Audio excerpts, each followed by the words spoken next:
No verão de 2005, observadores sobrevoaram o olho do furacão Katrina, a tempestade mais destrutiva e mortífera ocorrida nos Estados Unidos. 294 km/h. Sob uma parede de nuvens de quase 18 quilômetros de altura, ondas de tempestade, chuva e ventos dizimaram New Orleans e a costa do Golfo. O furacão Katrina foi um sinal do que está por vir? Muitos afirmam que condições climáticas violentas como esta assolarão o planeta com muito mais frequência no futuro. Nosso planeta está sendo devastado. Terras antes férteis estão secando. Áreas litorâneas estão erodindo. Florestas tropicais estão desaparecendo. E ondas de calor estão debilitando pessoas idosas e vulneráveis. Será este o futuro do planeta Terra? E somos nós os culpados?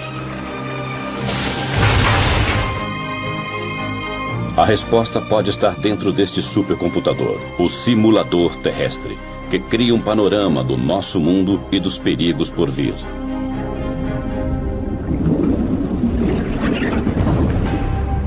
Terra 2100, a Terra em 100 anos. Começa a surgir um mundo onde o aumento das temperaturas cria uma série de problemas. Tempestades violentas, poluição e inundações litorâneas. De acordo com a análise dos cientistas, mais problemas estão por vir. Em 2100, o planeta Terra será um lugar bem diferente, a menos que nós comecemos a proteger nosso futuro.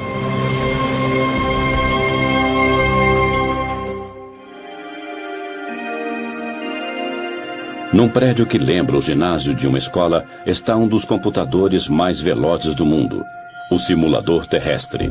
São 5.000 computadores interligados para processar dados na velocidade impressionante de 35 trilhões de cálculos por segundo.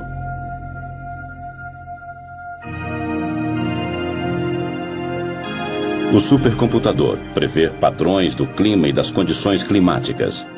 O simulador terrestre divide a atmosfera e os oceanos em milhões de setores e analisa a temperatura, o vento e as correntes oceânicas para criar um planeta virtual como a Terra.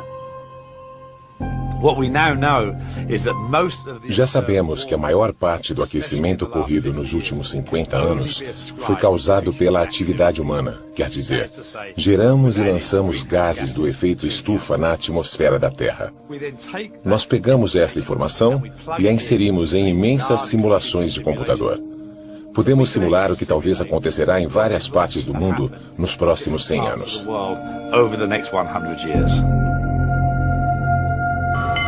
O simulador terrestre previu um desastre natural no litoral do Brasil. Isso demonstrou o poder do supercomputador.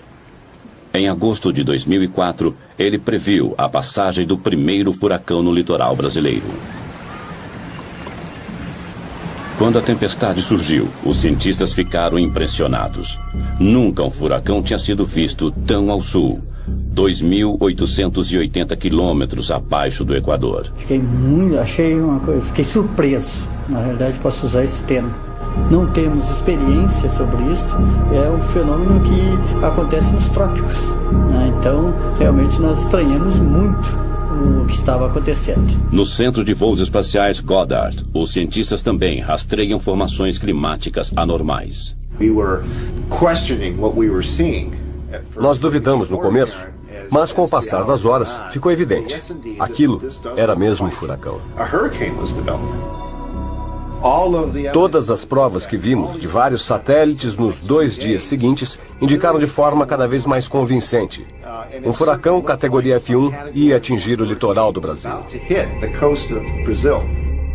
Nunca um furacão havia surgido tão ao sul. As simulações mostram que estamos criando condições que às vezes provocarão furacões em locais onde eles nunca surgiram. O furacão, também chamado de ciclone e tufão, forma-se geralmente numa área em torno do Equador e se desloca para latitudes mais altas. Não havia registro de furacões ao sul do Atlântico. Além disso, essa área de baixa pressão formou-se não nos trópicos, mas numa zona temperada. A tempestade foi batizada de Furacão Catarina. Ela matou 11 pessoas e destruiu e danificou milhares de casas. As famílias ainda relembram as vítimas do primeiro furacão do país.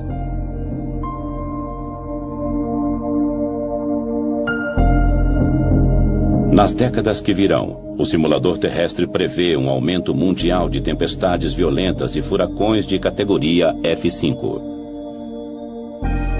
As tempestades são alimentadas pelas temperaturas em elevação. Na medida em que a superfície do mar esquenta, a evaporação aumenta e produz vapor d'água que alimenta a tempestade. Quanto mais umidade, maior a tempestade. Estes computadores imensos simulam a intensidade dessas tempestades violentas que surgirão com muito mais frequência. Uma simulação de computador mostra 2 tufões seguindo para o Japão em 2096. Parece que os dois atingirão o litoral japonês, mas no último instante um deles desvia para o norte. O outro se choca contra a ilha de Shikoku com o mesmo impacto do furacão Katrina.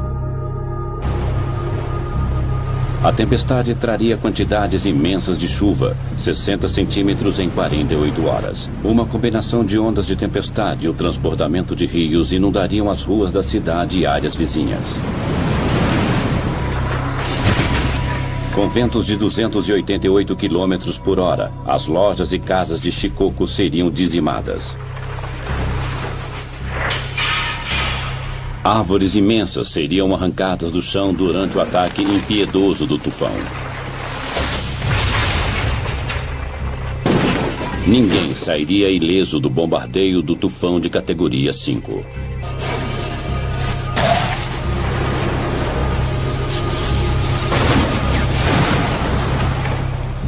As fiações elétricas seriam derrubadas e a maior parte da cidade ficaria na escuridão, comprometendo os resgates. O tufão de Shikoku foi uma amostra apavorante do futuro numa simulação de computador.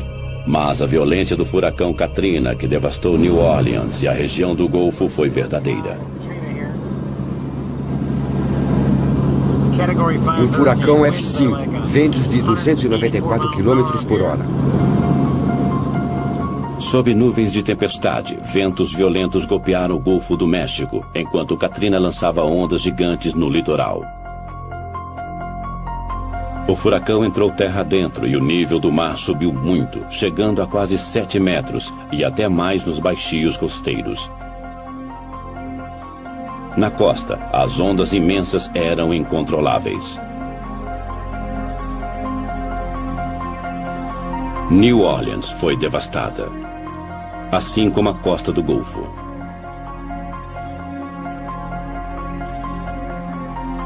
O furacão Katrina lançou uma trilha de destruição até onde os olhos podiam alcançar. Foi o pior desastre natural da história dos Estados Unidos. O Katrina deixou para trás milhares de sonhos destruídos. Foram quilômetros e quilômetros de destruição sem fim. Marie Fernandes relembra a destruição de sua casa. Foi uma onda gigante. Tudo foi destruído por aquela onda. Janelas, portas, tudo. Ela rugia como um monstro. Tinha água por toda parte e tudo começou a boiar. A tempestade e suas ondas mataram quase 2.000 pessoas. E uma área quase do tamanho do Reino Unido foi declarada zona de devastação. Para crianças e adultos, foi um teste de fé. Temos que começar de novo. É difícil, mas pelo menos acabou. A destruição foi mais grave em Biloxi, Mississippi. Os destroços retorcidos são testemunhas do poder devastador do Katrina. Fotos aéreas de uma ponte mostram o antes e o depois do furacão. As ondas destruíram casas a quase 2 quilômetros de distância da costa. Quando voltou ao local, Beth Matter ficou desolada. Você trabalha a vida toda e acha que está tranquilo, aposentado, mas ver o vento levar tudo...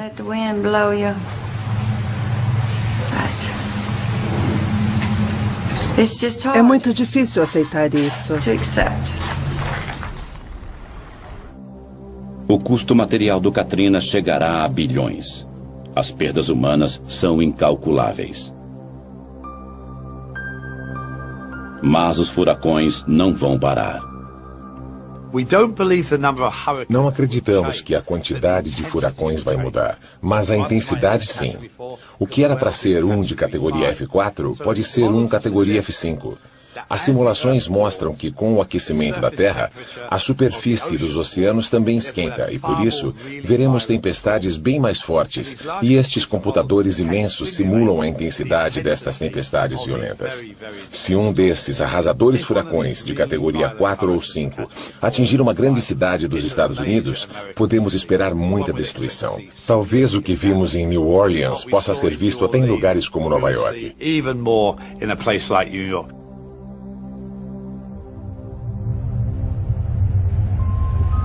Autoridades federais e municipais analisam o poder de destruição de um furacão de categoria 5 e a tempestade que o acompanharia se chegassem a Nova York. É uma previsão sombria. Os problemas começariam horas antes do furacão atingir a costa, como pontes derrubadas por ventos violentos, e dirigir seria extremamente perigoso. Os arranha-céus de Nova York ficariam vulneráveis com ventos de mais de 200 km por hora. No solo não seria mais seguro, pois a inundação impediria os moradores de fugir de carro ou metrô. Ondas de tempestade de 9 metros assolariam a cidade e invadiriam as ruas do centro e o sistema de túneis do metrô de Nova York.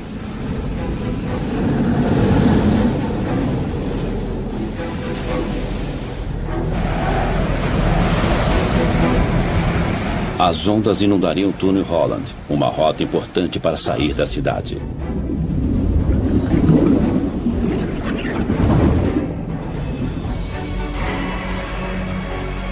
Os aeroportos seriam fechados e Wall Street também.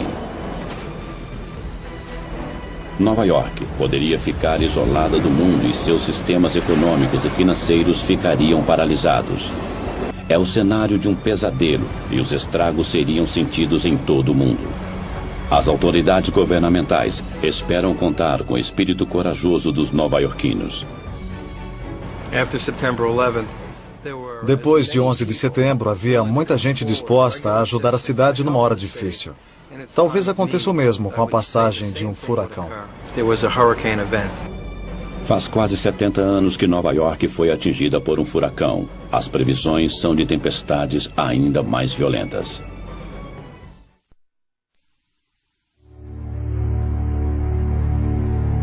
As ondas de calor são outro problema letal do aquecimento global.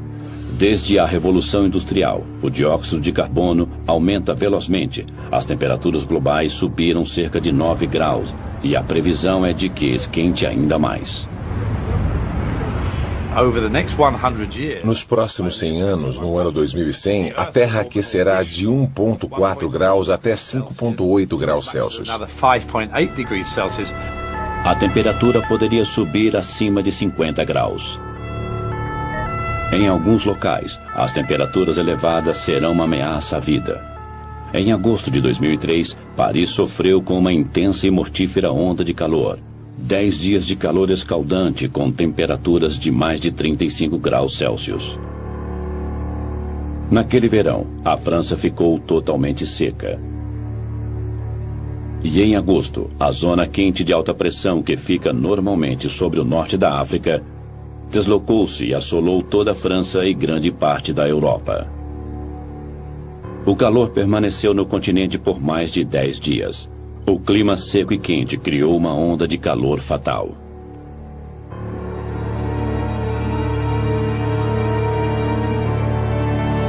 Os serviços de emergência ficaram sobrecarregados e não conseguiam atender o aumento repentino de pacientes idosos e desidratados. Muitos sofreram convulsões e entraram em coma.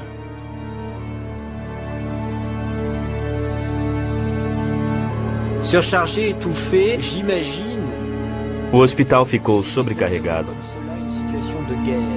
A pressão era inacreditável. Não sabíamos contra o que estávamos lutando. Os pacientes morriam sem parar. Era um campo de batalha. Quando o corpo desidrata, ele deixa de suar e a temperatura corporal aumenta rapidamente. As células cerebrais e cardíacas são destruídas e isso pode causar a morte. A falta de ar-condicionado era um problema grave. A temperatura não subia apenas durante o dia, subia à noite também. E se você não tivesse ar-condicionado, o corpo não conseguia esfriar à noite. Por isso, muitas pessoas morreram.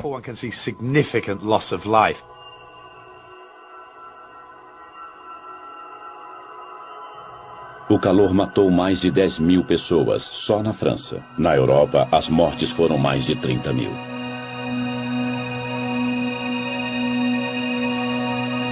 O simulador terrestre prevê um aumento global nas mortes causadas pelo calor nas décadas futuras.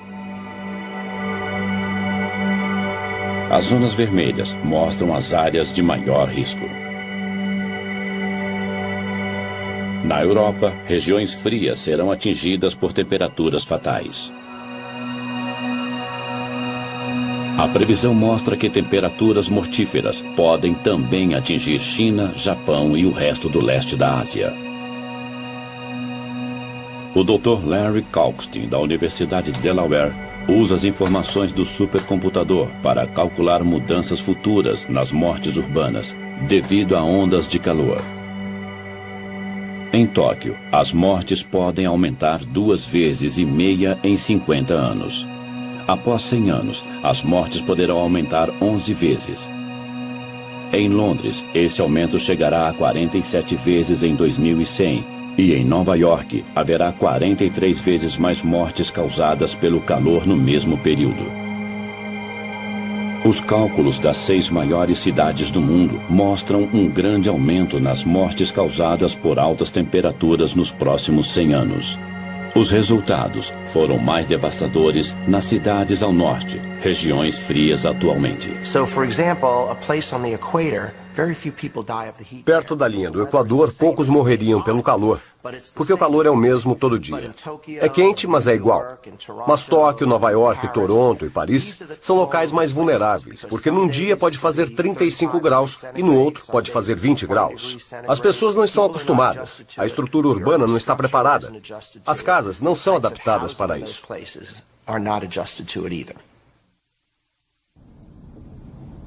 Nos Estados Unidos, as autoridades lutam para enfrentar as temperaturas mortíferas. Na costa leste, a Filadélfia foi assolada pelo calor em 2005. Com as previsões de mais de 100 mortes causadas pelo calor, a prefeitura criou medidas de emergência e alertou sobre a onda de calor.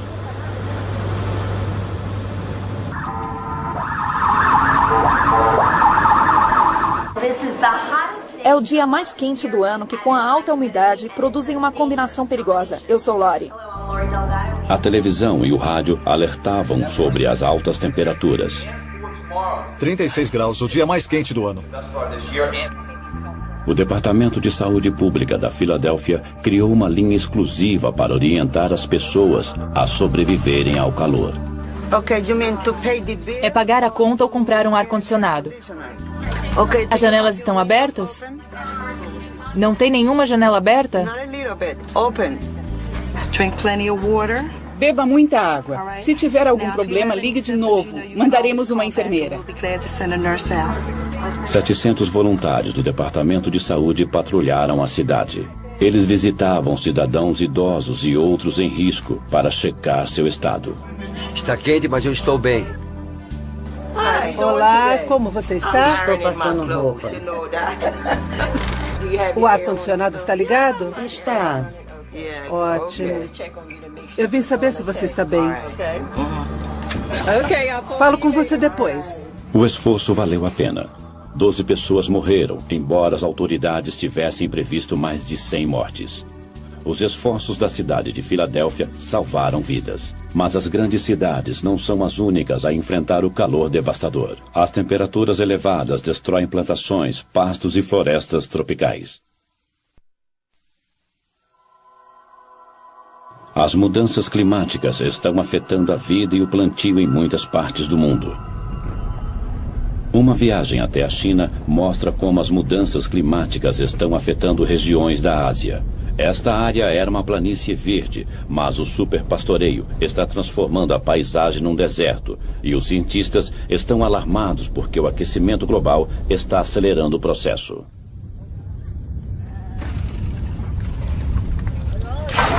Os aldeões estão sempre criando gado com os pastos da região. Agora os pastos estão morrendo e o deserto está aumentando. Tem uma casa soterrada aqui. Aqui era um cercado de ovelhas. Esse estilo de vida está mais ameaçado a cada ano com o avanço dos desertos, que soterram casas e localidades essenciais para eles. Só levou 7, 8 anos para ficar assim. Essa parede está bloqueando a areia. Não posso usar o lugar, mas não posso demoli-lo. A combinação do mau uso da terra e de um mundo cada vez mais seco e quente são um desastre para os moradores daqui. As perdas aumentam. A terra fica mais árida, fica infértil. As pessoas saem do campo para as cidades que já estão com problemas de superpopulação. Não são só os pastos que estão morrendo. Do outro lado do mundo, as florestas tropicais brasileiras estão desaparecendo. A água e a vegetação interagem para formar o ecossistema rico da floresta amazônica. Atravessando a floresta está o maior rio do mundo em volume de água, o Rio Amazonas. Em agosto e outubro de 2005, houve uma estação de seca recorde e o mundo viu uma amostra de como o Rio Amazonas pode ficar daqui a 100 anos. Este curso d'água poderoso, que atinge quase 10 quilômetros de largura em alguns trechos, literalmente secou. O verde claro é grama. Ela cresceu no leito exposto do rio. Em alguns pontos, o nível da água caiu absurdamente, entre 5 e 10 metros.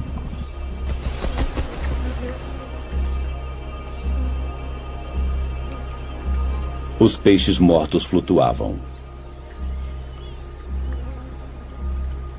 Quando o nível da água desceu, a água restante não continha oxigênio suficiente para manter os peixes vivos. Eles se tornaram um alimento fácil para os carniceiros. 48 anos que eu tenho aqui, nesse local, morando aqui, e nunca tinha visto uma seca dessa que nem aconteceu esse ano, né? Porque ainda está morrendo lá dentro, mas não estamos mais pegando, devido à água estar poluída já pela mortandade que morreu, né? A seca rigorosa foi atribuída às estranhas temperaturas quentes na superfície do Oceano Atlântico. Geralmente, o ar que suga a umidade das águas do Atlântico paira sobre a bacia do Amazonas e atinge a Cordilheira dos Andes. Na medida em que o ar sobe, as nuvens se formam e despejam a umidade em forma de chuva. A chuva evapora para formar mais nuvens novamente e o ciclo continua.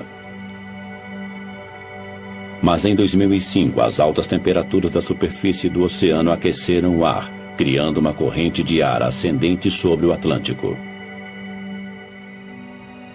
A corrente de ar ascendente formou nuvens no local.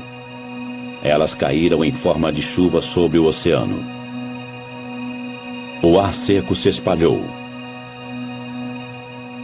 O resultado: o Rio Amazonas ficou coberto por uma corrente de ar seco descendente. Isso quebrou o ciclo e impediu a queda da chuva. O simulador terrestre prevê que, com o aquecimento da Terra, as águas dos oceanos da América do Sul ficarão ainda mais quentes. A corrente de ar descendente de 2005 poderia se reproduzir sem parar, levando à aridez. A bacia do Amazonas secaria. Que efeito isso teria sobre a floresta tropical amazônica? O Dr. Peter Cox, do Conselho de Pesquisa Ambiental Natural na Grã-Bretanha, realizou uma simulação da floresta amazônica no ano de 2100.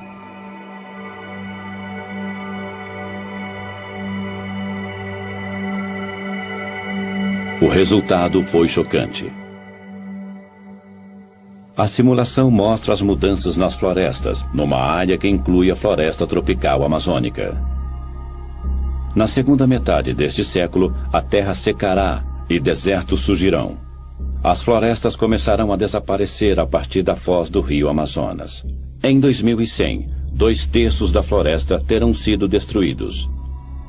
No lugar da floresta, haverá um deserto vasto maior que a Península Árabe. A simulação não inclui desflorestamento feito por humanos. É um desflorestamento indireto causado pelo aquecimento global e mostra que o efeito estufa é uma ameaça tão grave quanto o desflorestamento direto. A simulação mostra como a desertificação do rio Amazonas ocorrerá. Haverá pouquíssima chuva, por isso as plantas não terão água suficiente. Muitas árvores definharão. Depois que uma área secar, isso acelerará o efeito em outras áreas. Um matagal de savana vai surgir. Depois ele se tornará grama. Na medida em que o clima secar, nem a grama resistirá. Em 2100, o poderoso rio Amazonas estará ressequido e se tornará uma extensão do deserto. A seca também é um problema no sul da Espanha. Em julho de 2005, os fazendeiros foram às ruas para exigir mais água para suas fazendas.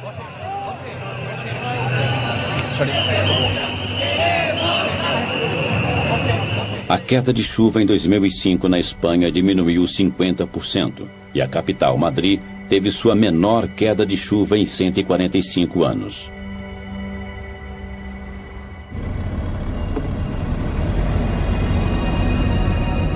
No sul da Espanha, a província de Múrcia é conhecida por suas frutas e vegetais. À primeira vista, este pomar de pêssegos parece verde.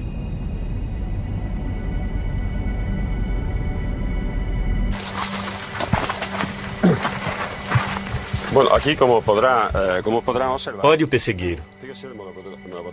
Esta é a fruta. Elas eram deste tamanho. O tamanho diminuiu. É porque não tem água.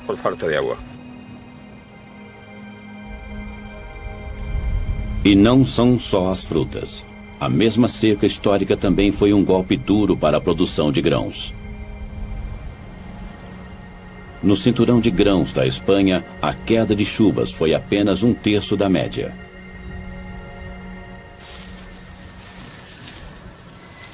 A família de Tomás Lourenço tem plantado há gerações. E o trigo sempre foi um alimento importante nos 90 hectares da fazenda. Lourenço conhece os sinais de uma boa plantação. Normalmente, pode 90 centímetros, 1,20 m. Tem 1 metro. Geralmente é desta altura. Você tem que afastá-los para andar. Para poder andar. Senão, assim, isto nada. Estou ruinoso. É terrível. Isto é a espiga. Não tem grãos dentro. Olhe, totalmente vazio. Nada. Isto não... Nada.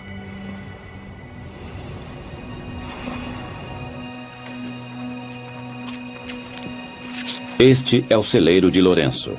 Antes ele ficava cheio de grãos até o teto. Este ano, a colheita foi menos de 5% do padrão normal.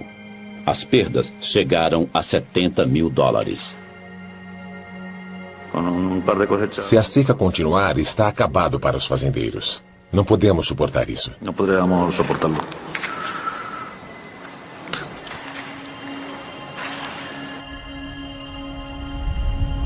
A seca destruiu a colheita de grãos da Espanha em mais de 40%.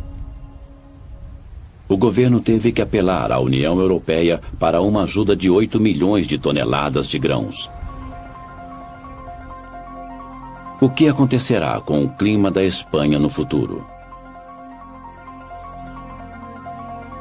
O simulador terrestre prevê que em 100 anos as chuvas na Espanha diminuirão 10%.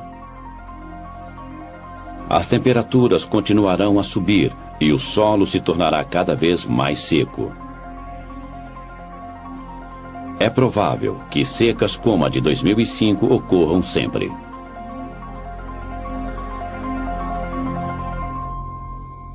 A falta de água tem sacrificado a produção agrícola em todo o mundo. Esta projeção, feita pelo simulador terrestre, mostra a produção de alimentos no futuro. As áreas verdes mostram o aumento da produção de alimentos. As vermelhas mostram a diminuição. No norte frio, um pequeno aumento de temperatura pode aumentar a produção, mas na maioria dos países tropicais e subtropicais, o clima mais quente significa menos alimento. O Mediterrâneo, a África e o sudeste da Ásia padecerão seriamente. Mas a maior perda de colheitas será nos Estados Unidos e na América Central. Em alguns locais, a produção cairá para menos da metade. No mundo, 54 milhões de pessoas entrarão para a lista de famintos.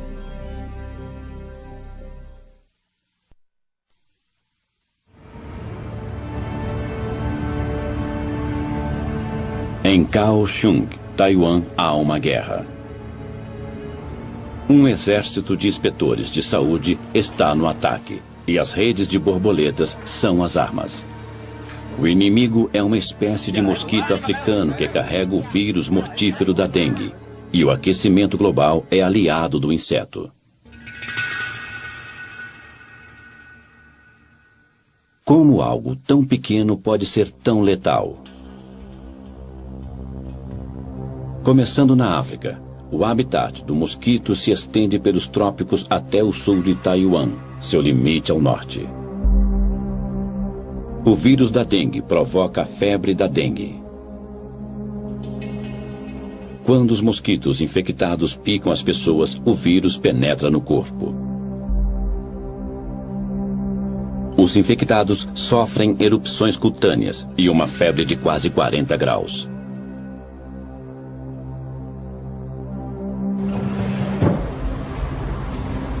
Yao Shaosheng, morador de Kaohsiung, perdeu a esposa com a febre da dengue em 2002.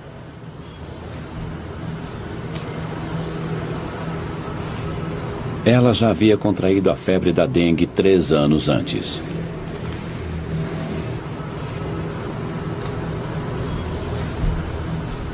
E morreu ao contrair a doença pela segunda vez.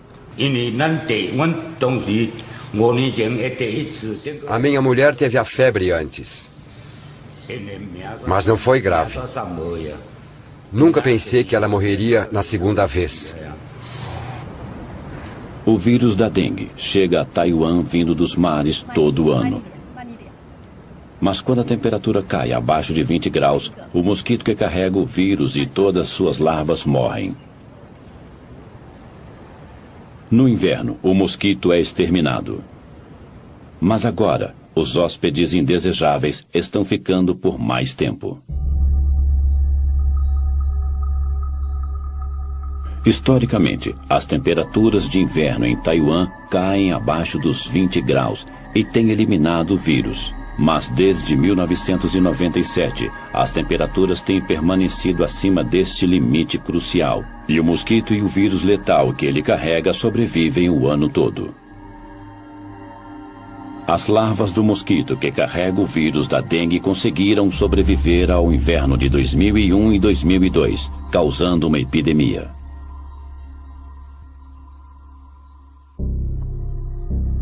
Este mapa oficial mostra a extensão da epidemia de dengue disseminada pelo mosquito.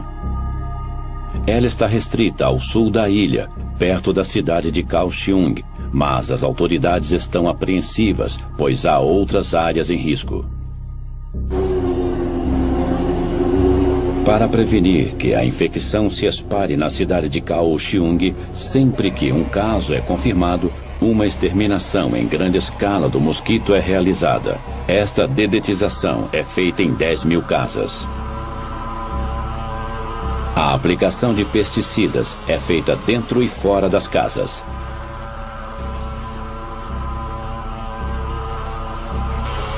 A dedetização é um trabalho difícil, mas ela tem evitado a repetição da epidemia de 2002. Mas as autoridades de Taiwan temem que a febre da dengue possa um dia se espalhar por toda a ilha de Taiwan.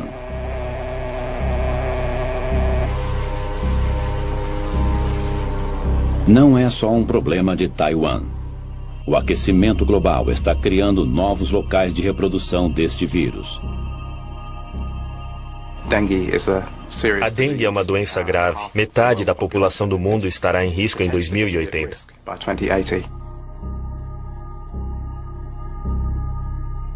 Se o clima continuar esquentando, veremos mosquitos transmissores de doenças em nosso quintal? Podemos calcular a disseminação da febre da dengue e doenças similares monitorando as mudanças de temperaturas no mundo? Aqui, as áreas em vermelho escuro no mapa mostram regiões de alto risco. Em 2080, mais partes da África e Índia estarão em risco, assim como regiões ao sul dos Estados Unidos e Japão. Hoje, 2,5 bilhões de pessoas vivem em áreas de risco. Em 2080, o número ultrapassará os 5 bilhões.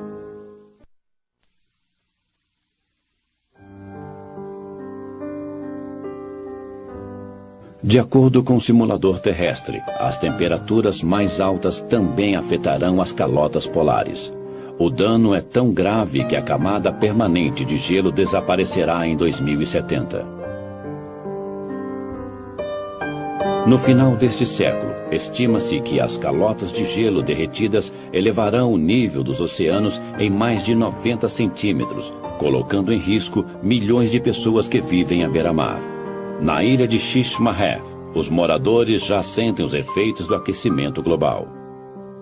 Localizada no litoral do noroeste do Alasca, esta ilha estreita tem cerca de 5 quilômetros de extensão e apenas 600 moradores.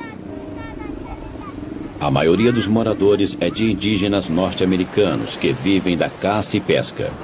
Hoje, eles procuram um novo lugar para viver. Nos últimos anos, o litoral diminuiu drasticamente devido à erosão e muitos moradores perderam suas casas.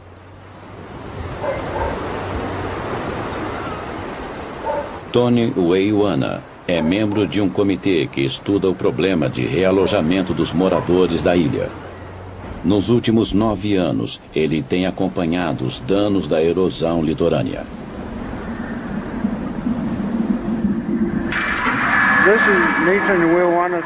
Esta é a casa do Nathan Weiwana, que caiu no mar numa tempestade uns dias atrás. O solo sob a casa foi devastado pelo mar. Depois que o solo congelado é exposto às ondas, a água o vai destruindo, e alguns dias depois, o solo derrete e a casa desaba. Uma fotografia aérea de 1995 mostra a localização da casa em vermelho antes de ser destruída. A ilha continua encolhendo, enquanto as terras são engolidas cada vez mais pelo oceano.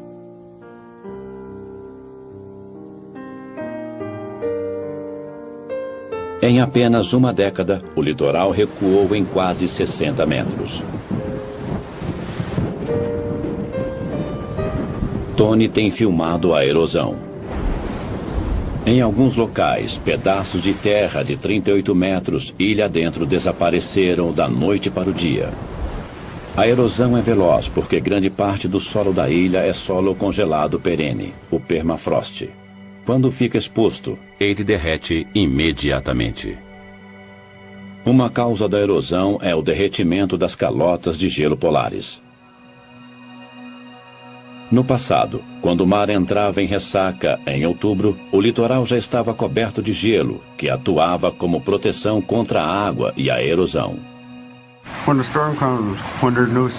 Quando há tempestades e não há gelo, é um perigo para os moradores, porque a água se choca direto contra a costa e começa a arrastar a areia.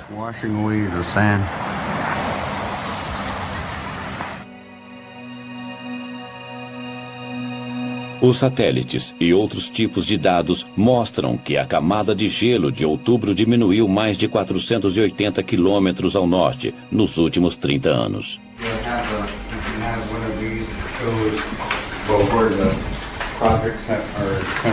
Os moradores da ilha de Shishmaref têm analisado o problema da erosão inúmeras vezes. Se a erosão continuar neste ritmo, talvez a ilha se torne inabitável em menos de 20 anos. Eles tomaram uma decisão. Todos mudarão da ilha em 2009.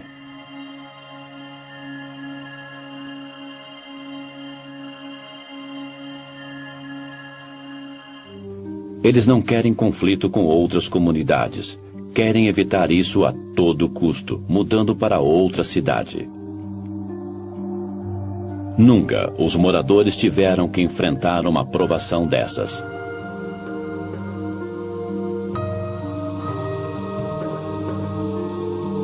Quando Tony e os outros moradores deixarem Shishmaref, um estilo de vida desaparecerá assim como o único local que eles chamaram de lar. No Alasca, quase 184 aldeias já perderam praias e permafrost, devido às altas temperaturas. Mas isso é só o começo. Há muitas ilhas e litorais que serão engolidos pelo mar. Quase 2.600.000 quilômetros quadrados de terra sumirão com o aumento do nível do mar. Muitos países de regiões baixas como Kiribati, Tuvalu e as Maldivas ficarão praticamente submersos. Alguns podem até desaparecer. Milhões que moram no litoral perderão seus lares. 10 milhões nos Estados Unidos, 27 milhões na Indonésia e 33 milhões no Vietnã. 260 milhões no mundo todo. 1/4 bilhão de refugiados do aquecimento global. As simulações de computador nos ajudam a prever o futuro do planeta. Elas mostram um mundo sob ataque. O clima inóspito e as variações climáticas causarão danos sociais, econômicos e ambientais que não podem ser recuperados. O panorama ambiental mostra que o mundo está em perigo e que devemos fazer algo a respeito agora. Com as simulações de nosso planeta em perigo, será que os governos se unirão para reduzir as causas das mudanças climáticas no planeta? Se o mundo reverter as mudanças climáticas, voltaremos a ter um mundo seguro. Os governos devem se unir às indústrias e trabalharem juntos com a sociedade para evitar as mudanças climáticas previstas. Que mundo queremos para os nossos filhos e netos? Se quisermos deixar um mundo vibrante e abundante, com corais, florestas, temos que impedir as mudanças climáticas.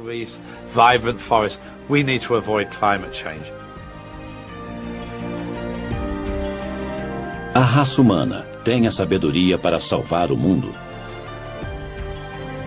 Enquanto o debate continua, as temperaturas continuam subindo, nos levando a um ponto onde não há mais volta.